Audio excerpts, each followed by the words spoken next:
So welcome to Jumbo IS and welcome to our lecture series called Daily MCQ Practice. In this lecture series, we cover a particular day's current affairs through a set of 4 to 5 MCQs. The idea behind this lecture series is very simple.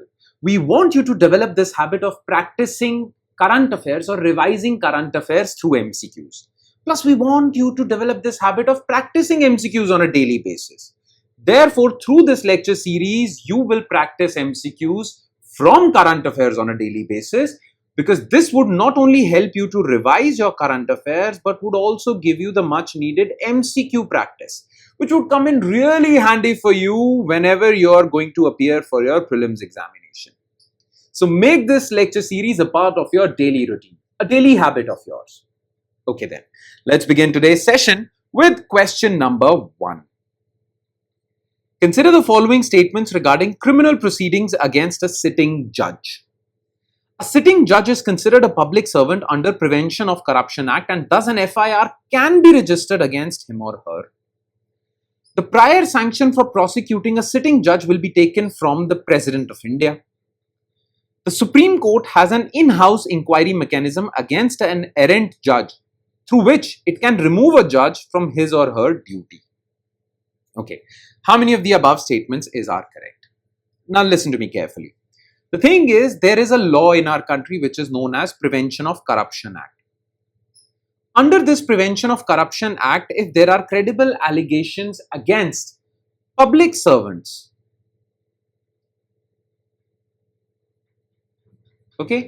credible allegations of corruption against public servants, then you can initiate criminal proceedings against those public servants. But the catch is that to initiate criminal proceedings against a public servant, you need to take prior permission or sanction from the government. Okay, so prior permission of initiating any criminal proceedings against a public servant under Prevention of Corruption Act has to be taken.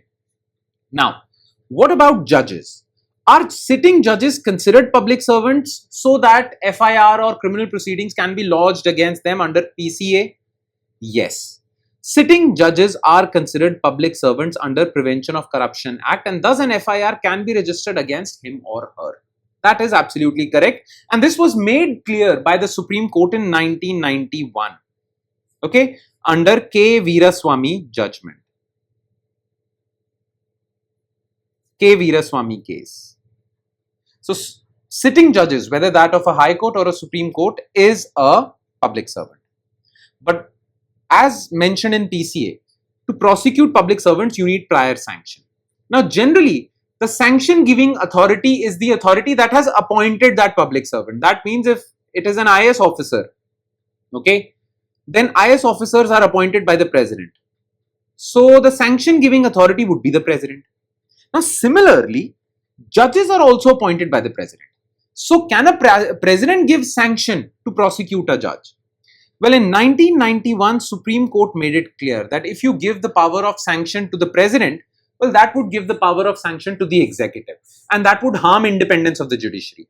So, the power of sanction should be given to Chief Justice of India, not the president. Okay, when it comes to judges, not other public servants. Okay, so this statement is false.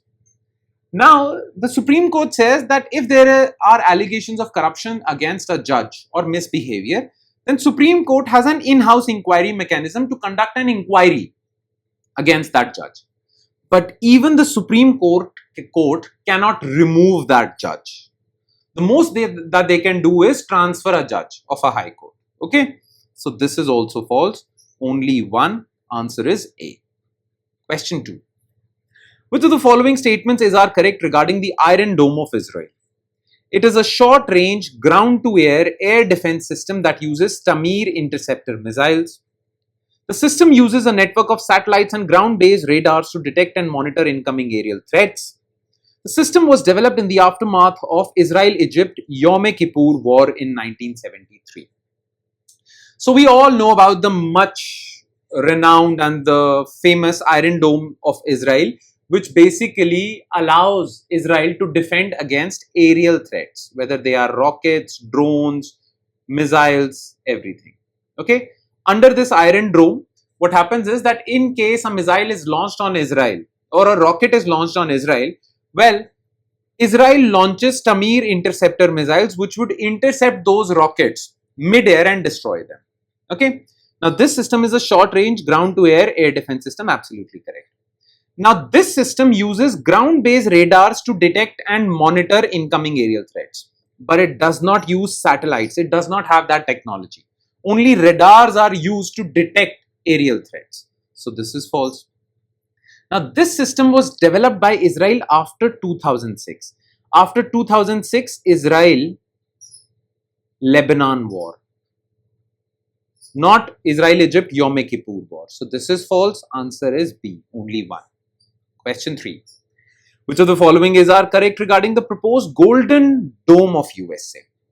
It is an air defense shield for USA that might include space-based sensors and space-based interceptors.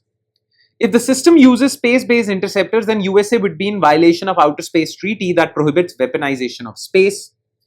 Outer Space Treaty prohibits placement of weapons of mass destruction in space.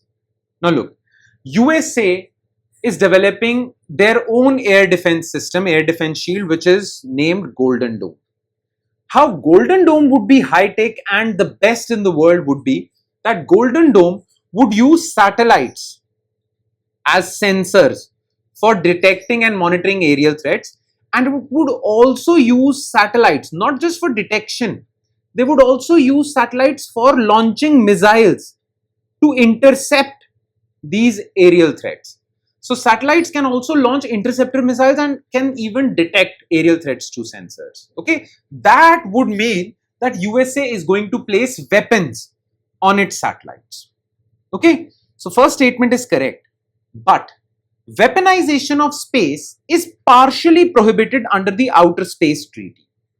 Under the Outer Space Treaty, well, you cannot place weapons of mass destruction, which includes nuclear weapons, in space. But apart from weapons of mass destruction, you can place normal weapons in space. So these interceptor missiles would be categorized as normal weapons. So if USA creates Golden Dome, it won't be in violation of Outer Space Treaty. So this is false.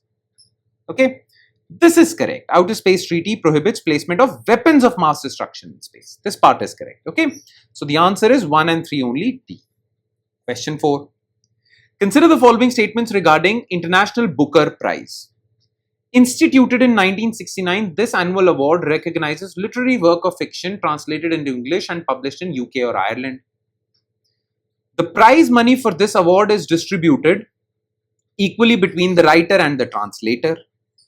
Booker Prize is different from this award as it awards non-translated English literary work.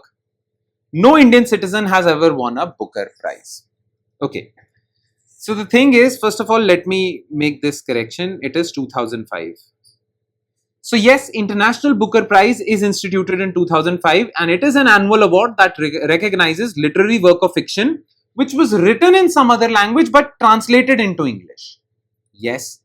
The prize money for this award is distributed between writer and translator. Absolutely correct. International Booker Prize is different from Booker Prize. Booker Prize gives award for literary works of fiction originally written in English language, not translated, originally. So this is also correct. No Indian citizen has ever won Booker Prize. No. Arundhati Roy was the first Indian citizen to receive this prize. Booker Prize. Okay, so this is false. 1, 2 and 3, the answer is B. And last, consider the following statements regarding index of industrial production. It is calculated by NSO on a monthly basis with a lag of 6 weeks. The combined weightage of 8 core industries in IIP is around 40.27%.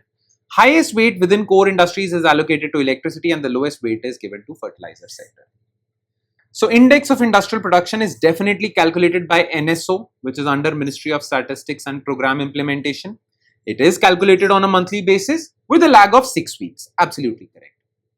Now within index of industrial production, the combined weightage given to 8 core industries is 40.27%. Absolutely correct. Now within these 8 core industries, the highest weightage is given to refinery. Second highest is electricity. Okay. And the lowest is given to fertilizer. This part is correct. but this part is false. So this is false. Answer is 1 and 2 only. The answer is A. And with that, we conclude today's session. Thank you so much for watching, everyone, and I'm sure it has added value to your preparation. But like I say this every time, it would add more value if you revise this lecture as well. And by revision, I mean taking a look at written detailed solutions to each and every MCQ discussed above. Now, these solutions are found in our notes, and these notes are shared on our Telegram platform. The link to our Telegram channel is provided in the comment section just below this video.